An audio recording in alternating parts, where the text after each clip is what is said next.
The real Benjamin Franklin, philosopher, flirt, and father of invention. Part 1, The Spark in the Storm, A Life Begins. The year was 1706. Boston was still a small colonial town then, a huddle of brick and timber pressed between the sea and the wild New England woods. The air smelled of salt, wood smoke, and possibility. And somewhere on a gray January morning, in a narrow house on Milk Street, a baby's cry drifted up toward the rafters, a new spark in a crowded family of 17 children. His name was Benjamin. His father, Josiah Franklin, was a candle maker, a craftsman surrounded by wax and wick, his days filled with the quiet rhythm of melting, molding, and shaping light. It feels fitting, doesn't it, that the boy who would one day capture lightning itself was born among candles. The Franklins were not wealthy. There were too many mouths, too few coins, and little room for luxury. But there was something in that house that money couldn't buy, a kind of warmth made of faith, family, and curiosity. Benjamin grew up amid noise and laughter, the smell of tallow and ink, the chatter of brothers and sisters, the echo of psalms sung on Sundays. He didn't have much, but he had questions. So many questions. Why does the sea rise and fall? Why do sparks leap from the hearth? Why does the sun make shadows change shape? He was a boy forever tilting his head, watching the world with a wondering squint, always trying to take it apart in his mind to see how it worked. His father wanted him to enter the clergy, but schooling was expensive and the family's means were small. So Benjamin was sent to help in his father's candle shop instead, dipping wicks into molten wax, stirring vats that steamed with the scent of labor. He hated it. The wax stuck to his hands, the work was repetitive, the heat unbearable. He longed for books, for ideas and words, for something that flickered brighter than candlelight. And so, at 12, he became an apprentice, not to a minister, but to his older brother James, a printer. It was a hard life, long hours, heavy presses, the stink of ink and lead. But Benjamin loved the rhythm of it, the hiss of paper sliding through the rollers, the clack and clang of type, the slow, deliberate creation of words. It was here among stacks of newspapers and pamphlets that Franklin found his true calling, the power of the printed word. James Franklin's printing shop produced the New England Current, a newspaper full of wit, controversy, and criticism. Benjamin, though young, wanted to write for it. But his brother, proud and older, dismissed him as a child who should stick to setting type. So Benjamin did something clever. He invented someone else.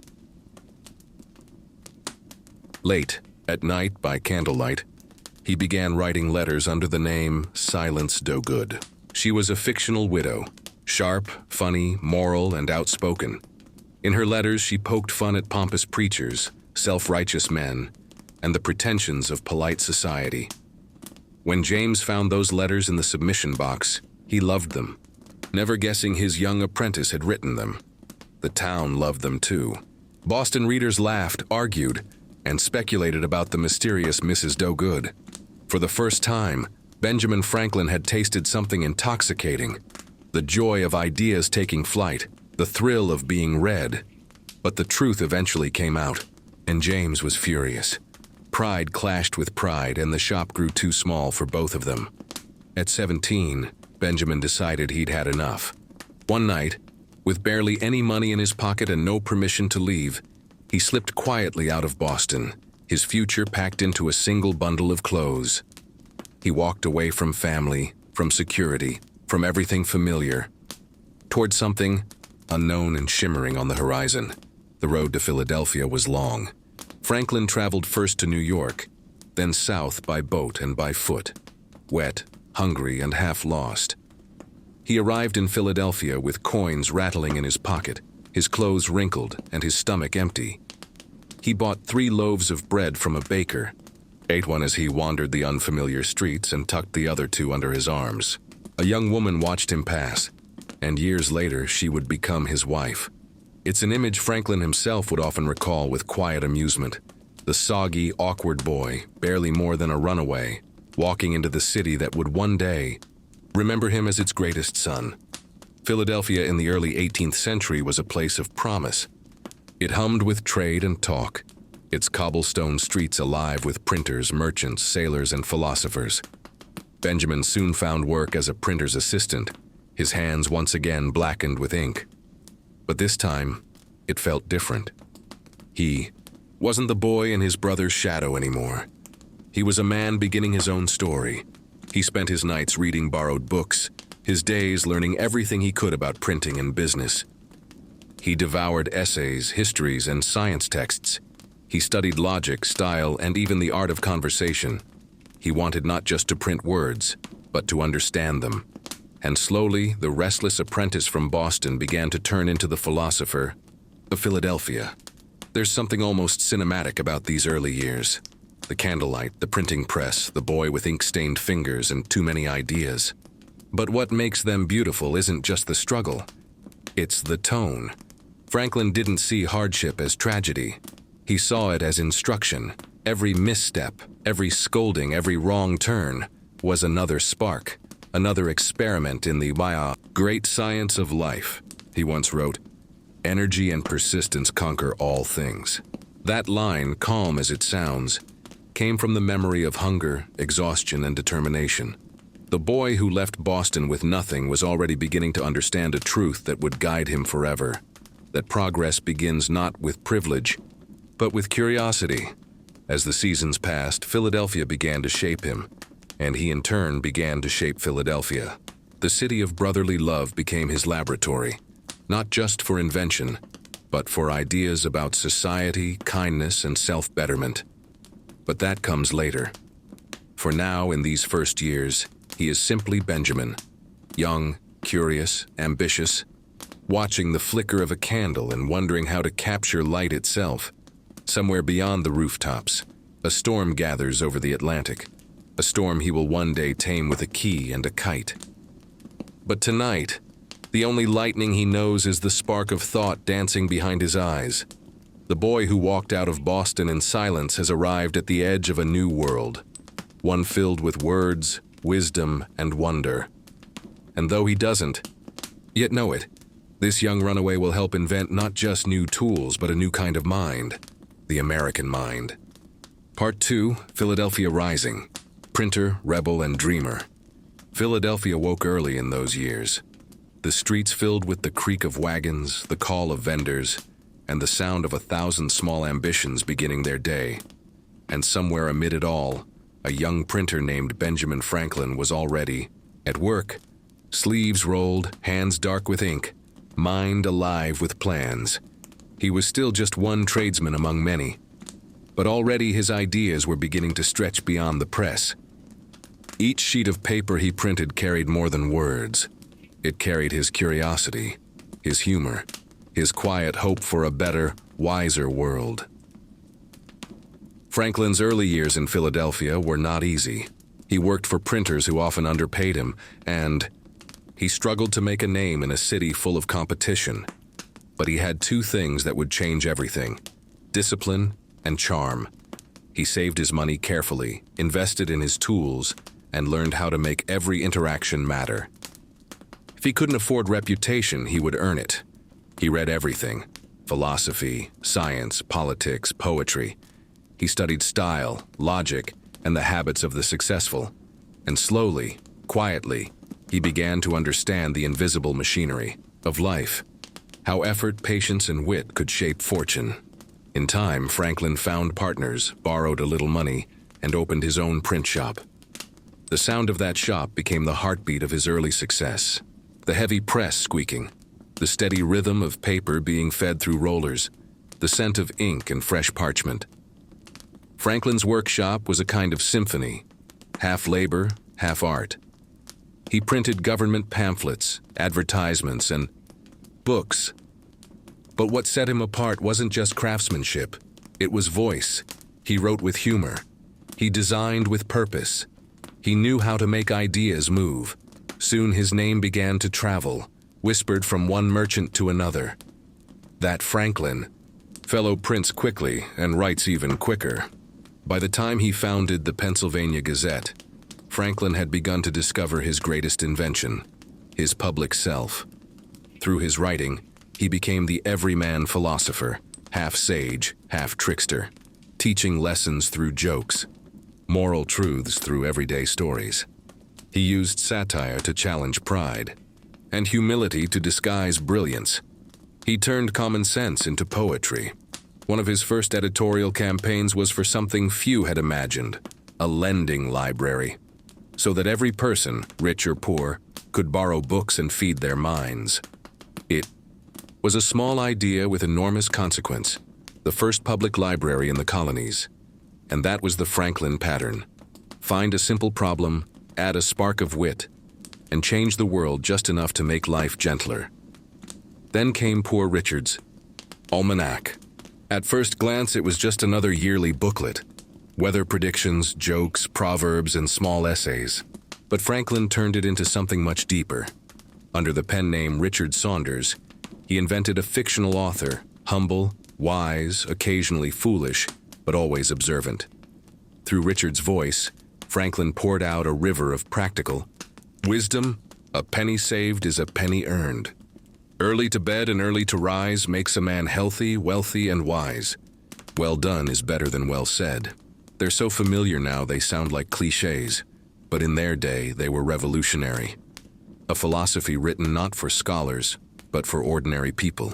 Each aphorism was a small torch passed hand to hand, lighting up the idea that virtue could be simple and wisdom could be funny. Franklin's almanac sold tens of thousands of copies, a staggering number for its time. But more important than the money was the voice it created, the sound of early America talking to itself. It was a voice full of optimism, humor, and self-discipline. A voice that said, "We can build something new, not just a nation, but a better kind of life."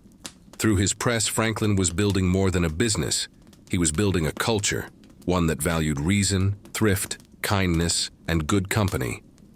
Outside the print shop, Philadelphia was changing too. The colonies were growing richer, but also more uncertain.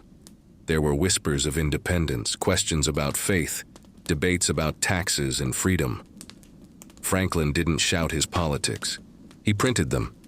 Slowly, strategically, through essays, pamphlets, and parables, he knew the power of patience, that real revolutions begin with conversation, not confrontation. And so his print shop became a quiet lighthouse.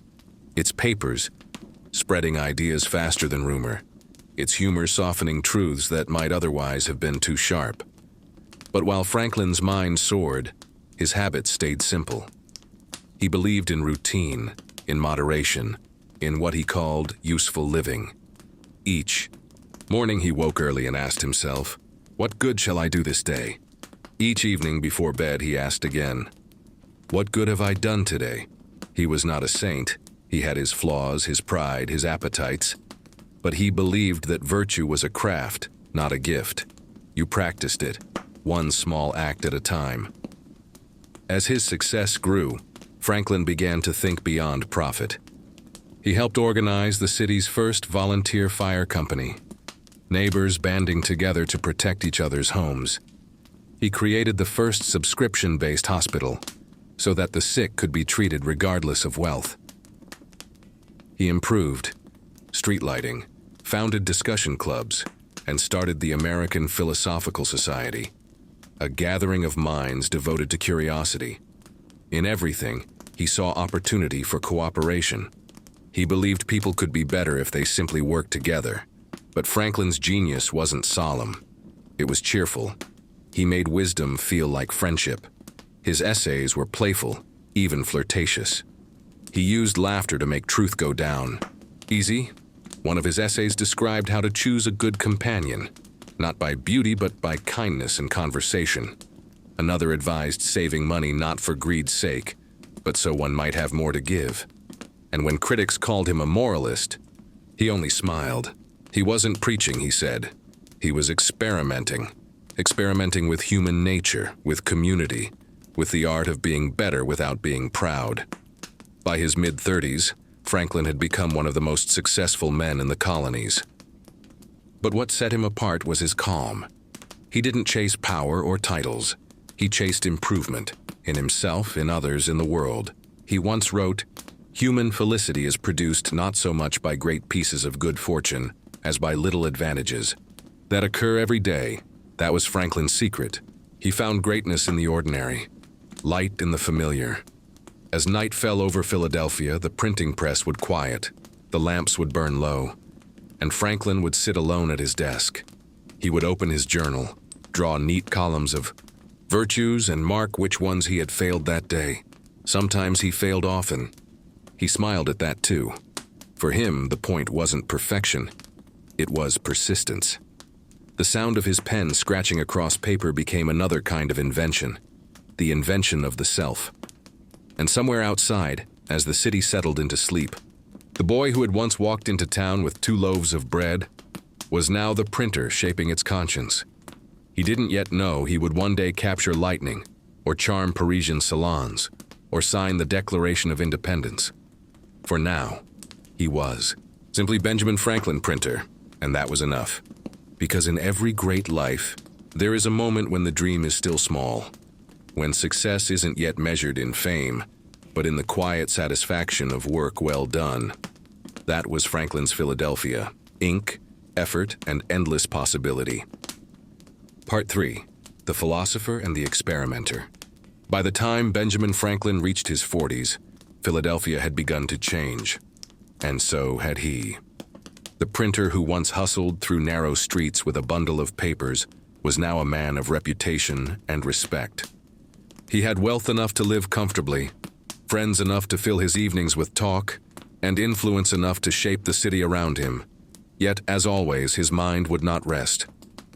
Franklin had long believed that the world, every breeze, spark, and raindrop, was a kind of book written in a language of cause and effect, and he was determined to learn to read it.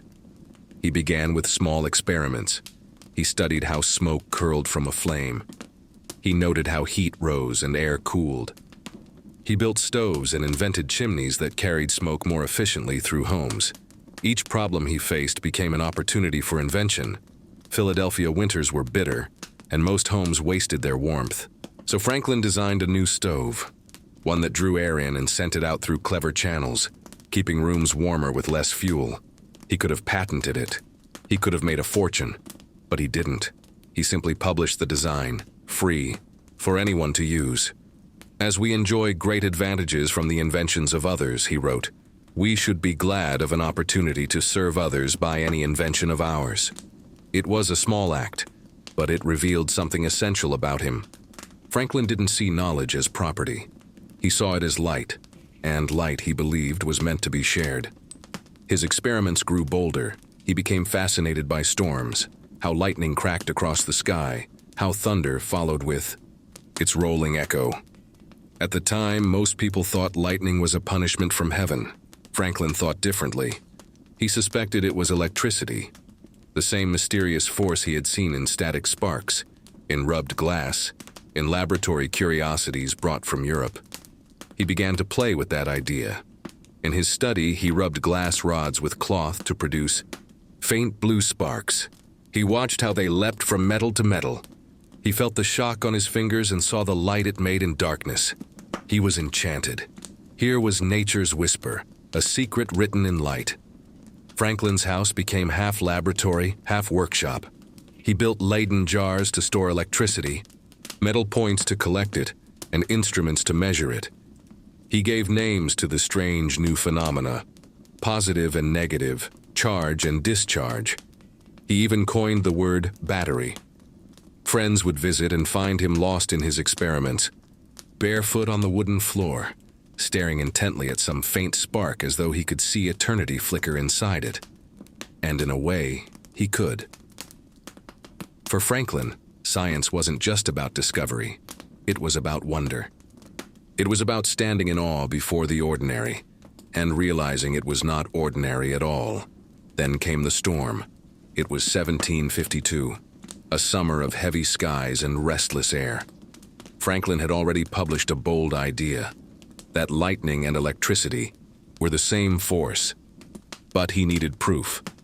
Others had tried and failed. Some had died attempting to test it. But Franklin, practical as ever, found a simpler way. He took a kite. not a grand instrument, but a child's toy made of silk and wood, and attached to it a thin metal key. He let the string run through his fingers, wet with rainwater, as the clouds gathered above him. And then, as lightning flashed across the sky, he felt it. A faint shock. A tingle of energy racing down the string. The key shimmered, and the fibers of the twine began to rise. Electricity. The heavens, it turned out, were not angry. They were simply charged. That small shock changed everything. Franklin's experiment proved that lightning was a form of electricity, and that it could be drawn safely from the sky. His discovery soon led to one of his most practical inventions. The lightning rod, a simple metal rod fixed atop a building, connected to the ground by a wire. Instead of destroying homes and churches, lightning would now pass harmlessly into the earth. It was a miracle of simplicity and a triumph of reason. But not everyone saw it that way. In Europe, some clergymen were furious. They said Franklin was interfering with divine will, that if God sent lightning, it was blasphemy to redirect it. Franklin characteristically just smiled. He believed that God had also given humans curiosity, and that perhaps using it wisely was another kind of faith. The kite experiment made him world famous. His papers were translated across Europe. He was elected to the Royal Society in London, and scientists began to speak his name with reverence. But even then, Franklin remained modest. He wrote to a friend, "What signifies philosophy that does not apply to some use?" He cared less about glory than about usefulness. To him, the point of discovery was not applause, it was progress. And yet, quietly, the discovery did bring him something precious, a deep and lasting sense of connection between the heavens and humanity. He had reached up into a storm and found not anger, but order. In later years, Franklin's experiments expanded beyond electricity. He studied ocean currents and invented the first map of the Gulf Stream. He created bifocal glasses so he could see both near and far at once, an invention that feels, in some symbolic way, like his life itself. He was always looking both near and far, from practical detail to universal truth. He explored the air, the earth, the sea. He even designed musical instruments, one made of spinning glass bowls that produced haunting tones, soft as water singing. Mozart and Beethoven would later compose music for it. Imagine that, the same hands that once pressed type and pulled. Kite string had built an instrument that would echo in concert halls centuries later. And through all of this, Franklin never lost his warmth. He treated science not as a cold pursuit, but as an act of friendship with the universe. He believed in asking questions gently, as one might speak to a wise old companion. His letters to other scientists were full of jokes and modesty. He never claimed to be a genius. He called himself just a learner, and perhaps that humility was his greatest strength. At night, when his experiments were done, he would often sit by the window, watching storms roll in from the sea. He loved their rhythm, the slow approach of thunder, the shimmer of lightning behind clouds. He had pulled electricity from the sky, but the sky still amazed him. Sometimes he would say to a friend, "Look how grandly nature performs, and how gently she hides her secrets." That was Franklin's religion, if he had one. A faith not in mystery, but in discovery. And so the boy who once worked among candles had learned to play with the fire of the heavens. He had turned fear into knowledge, danger into safety, and curiosity into wisdom. But as we'll see, the light that he brought into the world would soon have to shine against darker storms. Storms of politics, revolution, and aging. For even the brightest minds must someday face the shadows within their own hearts. The kite had flown, the key had sparked, and Franklin had become a bridge between wonder and reason. He had shown the world that to question nature was not to defy it, but to understand it, and perhaps to love it a little more. Part 4, Between Liberty and Loyalty, Franklin the Statesman. By the middle of the 18th century, Benjamin Franklin was no longer just the printer or the scientist. He was something rarer, a man whose curiosity had turned into wisdom, and whose wisdom had turned into influence. Philadelphia had grown around him, and he, in turn, had helped it grow. He was now postmaster of the colonies, founder of libraries, hospitals, and academies, and a man whose words could move both merchants and ministers. His hair was turning gray. His spectacles had become thicker, but his mind, it was as alive as ever. Yet even as Franklin's world expanded, a question began to rise beneath the surface of the colonies. Soft at first, then louder, like thunder approaching from far away. The question was this: what are we to England? For generations, the colonies had thought of themselves as children of the mother country, distant but loyal. But as taxes tightened and voices in London grew stern, that bond began to strain. Franklin found himself at the heart of it. As a loyal British subject, he admired England's learning, its science, its civility. He believed that reason would prevail, that problems between brothers could be solved by conversation. So when Pennsylvania sent him to London as its representative, he went with hope. He thought he could explain America, that if only Englishmen understood the colonies, they would treat them fairly. London in the 1750s was a city of brilliance and filth. The air was thick with smoke from chimneys, and the streets swarmed with carriages and crowds. Franklin loved it. He walked among philosophers and poets, visited scientists in their laboratories, and dined with members of Parliament. He became a celebrity, the charming colonial with the sharp wit and the lightning in his pocket. People flocked to his lectures. Ladies wore lightning bolt pins in his honor. Painters asked to capture his likeness. And Franklin, ever amused, played the part gracefully.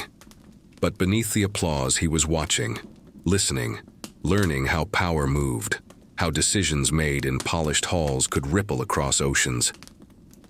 He stayed in London for nearly 20 years. He sent for his son, William, and the two lived together as gentlemen, sharing laughter, conversation, and ambition. They were close then, father and son, both intelligent, both persuasive, both proud. But history, as it often does, would draw a line between them. For while Franklin's heart slowly turned toward liberty, William's loyalty remained with the crown. The revolution that was coming would not only divide nations, it would divide families. In his early years abroad, Franklin still believed in reconciliation. He wrote essays urging unity, reminding both sides of their shared roots. He warned Parliament that the colonies would never accept taxation without representation. He urged the Americans to stay calm, to seek peace through patience. But patience has limits. Each time he sent a letter home, the news was worse. The Stamp Act, the Townshend duties, the Boston Massacre, and then the Tea Act. Franklin tried to mediate. He offered compromise, appealed to logic, pleaded for understanding, but London had stopped listening. And Franklin, once their favorite colonial philosopher, began to see their smiles as masks. Then came the humiliation. In 1774, Franklin was called before the Privy Council in London to be mocked, ridiculed, and accused of stirring rebellion. Boston. The room was full of lords and ministers. They laughed at him, shouted at him, called him traitor. For nearly an hour, Franklin stood silent, hands clasped behind his back, his face expressionless, his heart burning with quiet fury. He said nothing, not a word. When it was over, he bowed once, turned, and left. That day, something shifted in him. The man who had come to London as a loyal Englishman walked out an American. He returned to Philadelphia a changed man. Gone was the diplomat who believed reason could always prevail. In his place stood the elder statesman, calm, deliberate, and quietly certain that freedom was now the only path left. He joined the Continental Congress. He helped draft the Declaration of Independence. And though his health was failing, he lent his pen, his wit, and his reputation to a cause he now saw as sacred. But even in revolution, Franklin sought balance. He never glorified war. He saw it as a tragic necessity, the breaking of something that had once been whole. He grieved not only for fallen soldiers, but for friendships lost, for his own son, William, who remained loyal to the king. The two would never be reconciled. Franklin once wrote, "There never was a good war nor a bad peace." It is a line of weary wisdom, the kind born not from victory but from sorrow. During the darkest days of the Revolution, Franklin was sent abroad again, this time to France. He was nearly 70 years old, his hair white, his step slow, his mind still luminous. And there, in the glittering salons of Paris, he became something mythic, the embodiment of America's ideals. The French adored him. They called him Le Bon Franklin, the Good Franklin. They wore medallions with his face, quoted his proverbs, and marveled that a man so wise could be so kind. Franklin, in turn, used their admiration with quiet genius. Through charm, diplomacy, and endless patience, he secured the alliance that would change the war, France's support for the American cause. It was one of the greatest diplomatic triumphs in history, and yet, in his letters, he still wrote of homesickness, of missing the quiet evenings in Philadelphia, of longing for peace. When the war finally ended, Franklin helped negotiate the Treaty of Paris. He signed his name, Benjamin Franklin, to the document that made America free. In that moment, he was no longer the runaway apprentice, no longer the London exile, no longer the philosopher. Of lightning, he was the elder of a new nation, a symbol of reason in a world born from rebellion. But the victory came with silence. He returned home to Philadelphia an old man, famous, yes, but tired. His son still estranged, his body weakened, his heart heavy with memories.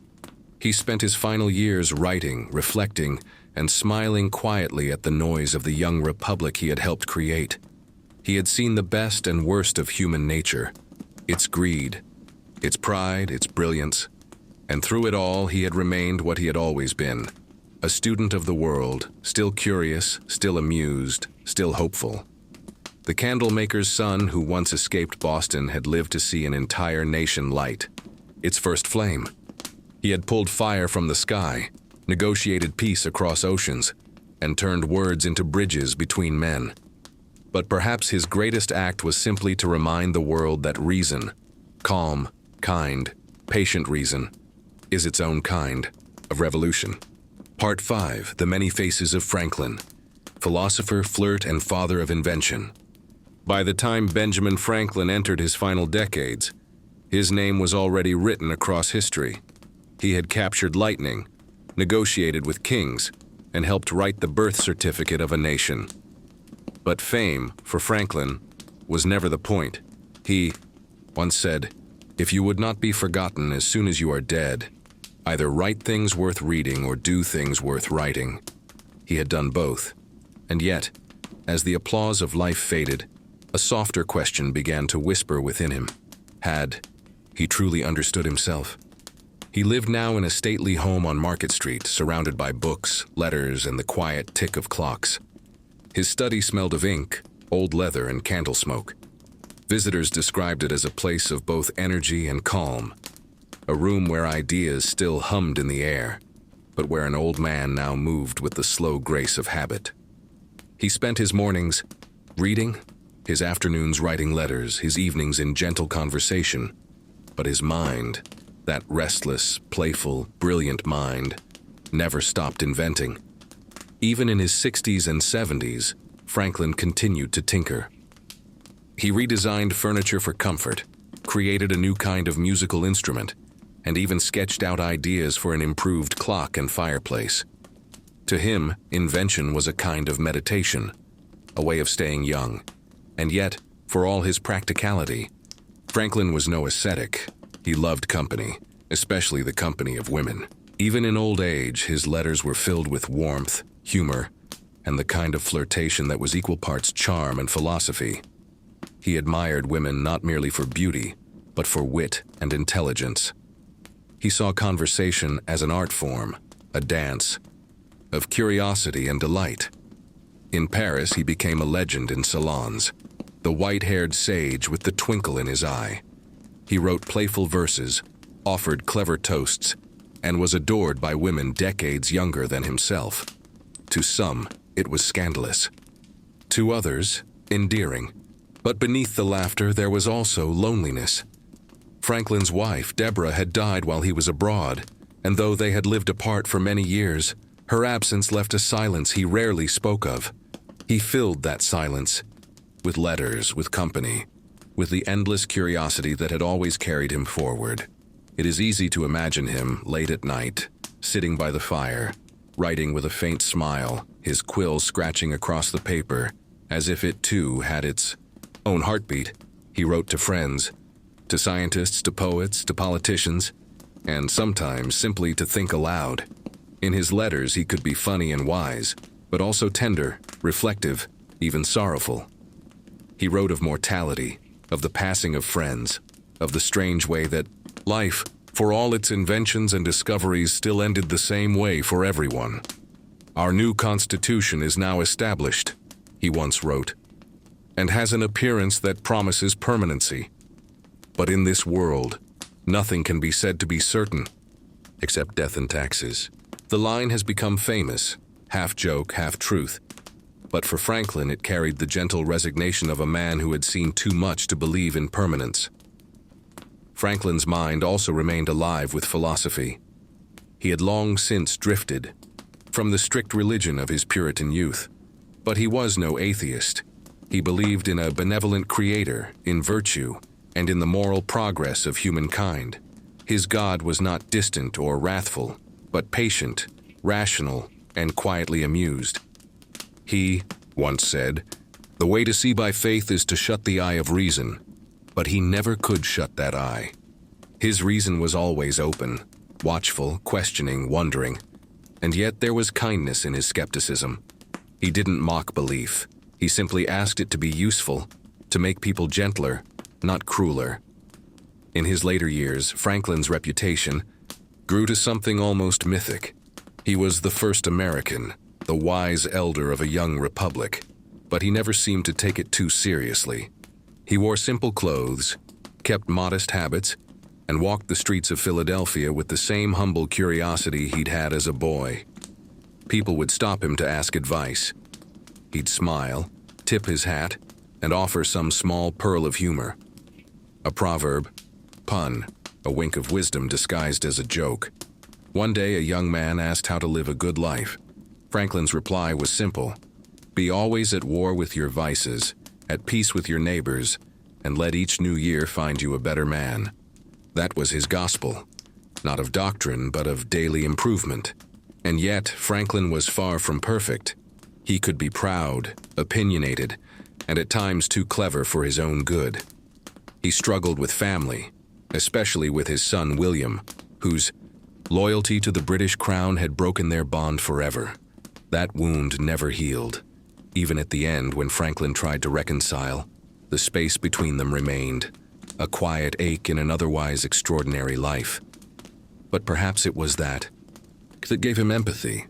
He had seen ambition and folly, love and loss, the rise of nations and the fragility of human hearts.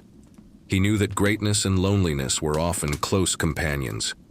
In 1787, at the age of 81, Franklin attended the Constitutional Convention. The younger delegates looked to him like an oracle. He rarely spoke, but when he did, the room fell silent. His words were slow, measured, but full of weight. At the end of the long, contentious debates, as the delegates signed the Constitution, Franklin pointed to the carving on the back of the President's chair, a rising sun. "I have often looked at that behind the President," he said, without being able to tell whether it was rising or setting. "But now I have the happiness to know it is a rising, and not a setting sun." It was the perfect Franklin moment, part poetry, part observation, and entirely hopeful. His last years were spent in calm reflection. He was often ill, but he continued to write, to correspond, to share jokes and advice. He wrote essays against slavery, a final testament to his belief that human reason and compassion should never stand still. He still received visitors from all over the world, young thinkers, inventors, and admirers who came to sit quietly in his study and listen to the gentle wisdom of a man who had seen almost everything. When Benjamin Franklin died in 1790, at the age of 84, the world paused. More than 20,000 people attended his funeral, rich and poor, young and old, all walking through the streets of Philadelphia to honor the man who had once walked among them as one of their own. A philosopher, a scientist, a statesman, a flirt, a friend, a dreamer. Benjamin Franklin had been all of these things, but perhaps most of all he had been curious about the world, about others, about the great, gentle mystery of life itself. As the candles burned low in his study, as his papers lay scattered with half-finished thoughts, you can almost imagine him smiling, one last time, at the great experiment he had lived. He had sought to understand everything: light, liberty, laughter, and love. And in doing so, he had illuminated not only his own age, but every age to come. Part 6, Legacy of Light, the Eternal Experiment. It is a strange thing how some lives refuse to end. The body may rest, the breath may still, but the thought continues, rippling outward, like light that travels long after the flame is gone. So it was with Benjamin Franklin.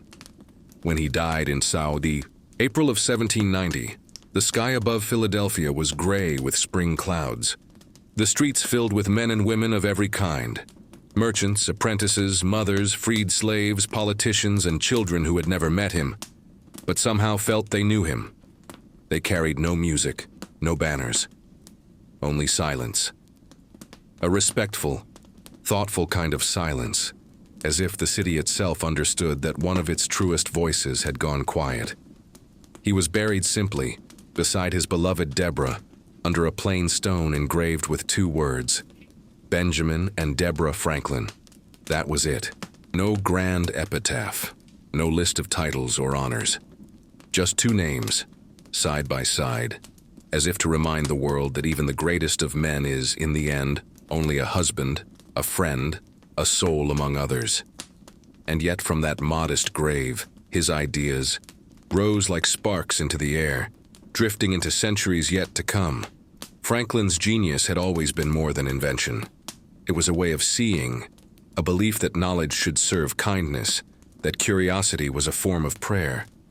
He had written, "Once human felicity is produced not so much by great pieces of good fortune that seldom happen, as by little advantages that occur every day. In other words, happiness is found in usefulness, in helping, in fixing what can be fixed, in leaving the world a little better lit than we found it." It was this simple wisdom, gentle, practical, honest, that became his truest invention. Today, when we walk into a library, or drop a letter into a mailbox, or look up at the steady light of a lightning rod on a tall building, we are touching the echoes of Franklin's mind. He helped build the first public library in America. He organized the first fire department. He founded the first hospital in Philadelphia, and helped establish a university. Each one began as a conversation, a letter, a curious thought at midnight. He saw no difference between the world of ideas and the world of people. To him, knowledge was social. It existed to connect us, to make our communities gentler and stronger. That idea, that learning belongs to everyone, is part of why his name still lingers. And then there were his inventions, the Franklin stove, the bifocal glasses, the harmonica that made music from glass and water, each one practical, each one born not from vanity, but from care. He never patented his designs. As we enjoy great advantages from the inventions of others, he said, we should be glad of an opportunity to serve others by any invention of ours. It is a rare spirit who creates for the joy of giving, rarer still, one who finds peace in it. In science, he taught the world that electricity was not magic, but nature, something to be understood, not feared. But even there, Franklin's curiosity was wrapped in humility. He had caught lightning, yes, but he never claimed to master it. He saw in it a reminder that wonder is not a possession but a conversation between the human heart and the vastness of the universe. He never tired of that conversation, even when his body grew weak. His mind continued to wander through the stars and questions of life, as if some invisible kite string still connected him to discovery. In politics, Franklin's legacy is equally complex. He was a pragmatist, a man of compromise, but also a visionary who believed that freedom must be guided by reason and compassion. He had lived through revolution and birth, seen kings fall and nations rise. Through it all, he clung to one idea: that democracy was an experiment, a delicate human invention like any other. "Let us doubt a little of our own infallibility," he once said to the Constitutional Convention. Those words still echo, softly but urgently, in every generation that follows. To doubt one's own rightness, that too was a Franklinian virtue. And then there was his writing, his playful, wise, deeply human voice. In Poor Richard's Almanac, he hid philosophy inside humor. He spoke to the farmer and the scholar alike. "Well done is better than well said. Diligence is the mother of good luck. A slip of the foot you may soon recover, but a slip of the tongue you may never get over." They sound simple, but they carry the calm weight of lived truth. Franklin's wit was not sharp enough to wound. It was warm enough to teach. He made wisdom sound like friendship. Even today, reading his words feels a bit like sitting across from him, watching that faint knowing smile and hearing him say in his patient way, "Try again. You'll figure it out." But perhaps the most enduring thing Franklin gave America was his spirit of curiosity. He showed that knowledge and joy could coexist, that a scientist could be funny, that a statesman could be humble, that a man could hold reason in one hand and wonder in the other, and never let them slip apart. He was, in his own way, America's philosopher of light, not just the light of electricity, but the inner light of inquiry, the belief that truth and kindness need no permission to shine. 2 centuries have passed since he laid down his pen. Yet if he could return, if he could walk again through the streets of Philadelphia, he would recognize much. He would see young people with restless minds, inventors in their basements, writers in quiet rooms, neighbors helping neighbors. He would smile at the hum of machines, the chatter of voices carried through invisible air, and think perhaps that his kite experiment had never truly ended. The lightning still dances, only now we hold it in our hands. In his last letter, Franklin wrote to a friend about aging and death. He said gently, "I look upon death to be as necessary to the Constitution as sleep.